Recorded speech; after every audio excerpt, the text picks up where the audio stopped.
اخواننا اللي شايفين ان اينشتاين ما قالش حاجه جديده عشان كل حاجه مذكوره في الدين، واخواننا اللي شايفين ان الدين ما قالش حاجه جديده عشان الدين ما فيهوش فيزياء. تعالوا نصالحكم على بعض. الحلقه دي قويه جدا وفيها كلام مهم قوي، وتعتبر من احد الحلقات اللي معموله عشانها البرنامج. لك ان تتخيل.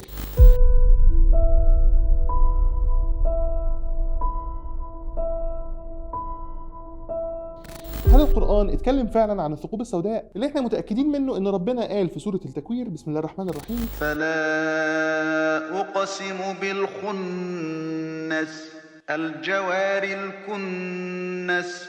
الآية دي معناها ايه؟ الإجابة الصادمة اننا ما نعرفش، بجد والله ما نعرفش. الصحابة احتاروا حتى في معنى الآية دي من 1400 سنة، واحنا لسه بنتخانق عليها لحد النهاردة. تقدروا تدوروا في التفاسير وتشوفوا الخلاف على تفسير الآية دي، بس في النهاية أجمعت كل التفاسير المنشورة على احتمالين. يا إما المقصود هي النجوم والكواكب تخنس بالنهار يعني تختفي، وتجري بالليل في السماء يعني جوار، ثم تكنس مرة أخرى بمعنى تعود إلى مخبأها تحت وهج النهار. يا إما الآية دي يقصد بها البقر الوحشي يخنس في مخبئه ويجري في مرعاه ثم يكنس مرة أخرى إلى مخبئه. بالطريقة دي العرب فسروا الآية وملهاش احتمالات تانية. فالخبر الوحش ان احنا ما عندناش شاهد بيقول ان الآية دي تتحدث عن الثقوب السوداء. الرسول نفسه ما قالش كده من قريب او من بعيد.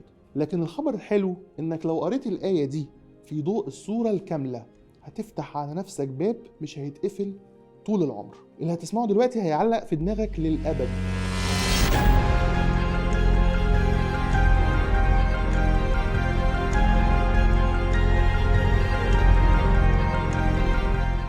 في الفصل الثامن من كتاب بريف هيستوري اوف تايم للعالم الكبير ستيفن هوكينج بيتساءل كيف سينتهي الكون. في علم كامل اسمه الفيزيكال كوزمولوجي بيحاول يفهم ازاي هتكون النهاية. سورة التكوير قدمت إجابة تصويرية لنهاية الحياة، حتى ان الرسول قال لنا ان اللي عايز يشوف النهاية بعينيه يقرأ سورة التكوير. من سره أن ينظر إلى يوم القيامة كأنه رؤيا العين فليقرأ إذا الشمس كورت. يعني الآية اللي احنا مش فاهمينها دي واقعة في سورة بتوصف نهاية الكون أصلاً.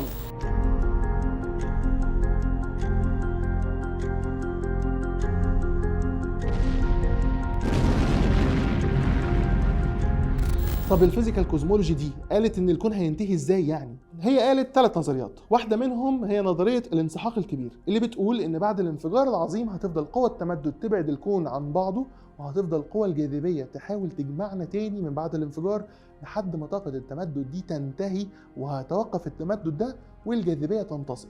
طب وبعدها هيبدأ الكون في الانكماش تاني، وترجع تتصادم المجرات والكواكب، وتختفي النجوم من السماء، وتنطبق السماء على أرضنا، ونتحشر كلنا في مساحة صغيرة جدا، وتفضل تصغر وتصغر وتصغر لغاية ما يلمنا كلنا ثقب أسود. ودي اسمها نظرية البيج كرانش. النظرية دي عليها انتقادات للأمانة، لكن سر تعلقي بيها إنها متطابقة بالظبط مع علامات النهاية الموجودة في نصوصنا المقدسة. في كل الأحوال إحنا مش هنعرف أنهي نظرية من نظريات النهاية صح إلا يوم النهاية نفسه. طب هو ربنا أشار للأهوال دي في سورة التكوير عشان يقول لنا إيه؟ كان إيه موضوع السورة أساساً؟ استفتح الله سبحانه وتعالى في السورة بأهوال نهاية الكون ليقسم لينا إن رحلة الإسراء والمعراج حقيقية، وإن الرسول مش مجنون، وده أسلوب مش بيتكرر كتير في المصحف. المرة التانية اللي ربنا خاطبنا فيها بنفس الأسلوب كان برضو بيكلمنا عن رحلة الإسراء والمعراج، وأقسم علينا بحدث فيزيائي آخر وهو سقوط النجم. اقرأ معايا كده بسم الله الرحمن الرحيم. والنجم إذا هوى ما ضل صاحبكم وما غوى وما ينطق عن الهوى إن هو إلا وحي يوحى.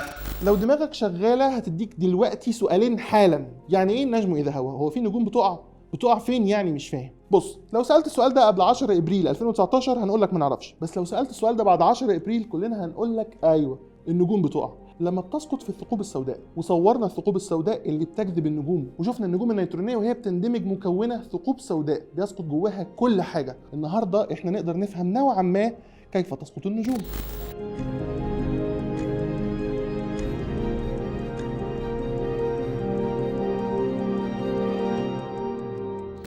ربنا لما كلمنا عن الإسراء والمعراج في القرآن أقسم بحدثين فيزيائيين، نهاية الكون وأن تهوى النجوم. الحدثين ينتهوا فيزيائيا إلى ثقب أسود، فهل يوجد أي رابط بين الثقب الأسود والإسراء والمعراج؟ الإجابة الله أعلى وأعلم ونحن لا نعلم، لكننا نجتهد.